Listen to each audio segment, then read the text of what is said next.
to as an engine lathe. The basic components of the lathe are the headstock, which is this piece here where all of your gear selectors are. And all these mean different things. Here you have a RPM selector. The A, B, and C located here on this one dictates which RPM you're in, along with these lines and the position of the actual handle.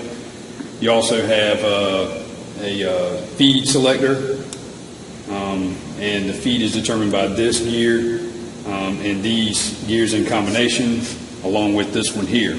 And you can see how they have charts to match up the letters and numbers of the gears. Another component of the lathe is the carriage, which controls all your movement in longitudinal and back and forth in latitude. You also can have an angular movement here. This is your cross slide, which controls the lateral. This is your compound rest that controls your angular movement. It is graduated right here. If you want to zoom in, you can see the graduations.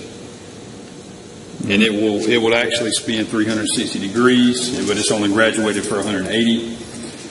Also located in the carriage is your automatic feed lever, and this will control the longitudinal and lateral automatic feed.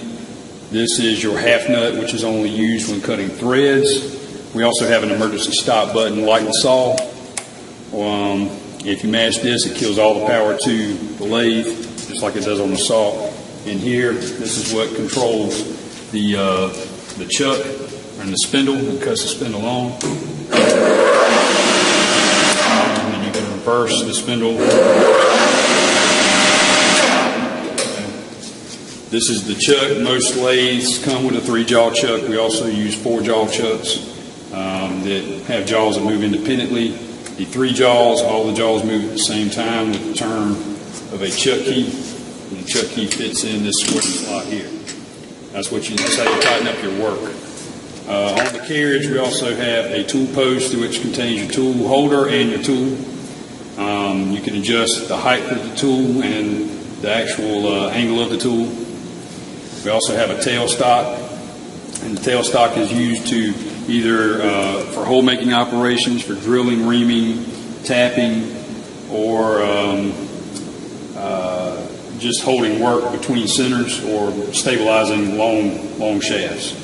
In addition to that, the lead screw and the feed screw, they turn independently of each other on this model. The lead screw is used when threading, and that's what the half nut lever locks into. The feed screw is what is used to dictate how fast it's feeding. Again, we're going back to the headstock where all the feed information is located and the feed selectors. So that dictates how fast it feeds along that shaft. The ways here is what everything sits on. The bed is what the ways are located. Ways need to be cleaned. You can always just take a rag or a brush and wipe away the chips. It's important to have them well lubricated so they don't rust. And if they get pitted, they can get pitted from chips. And if they get pitted, it's a very expensive process to revitalize those ways. And that's the engine lathe.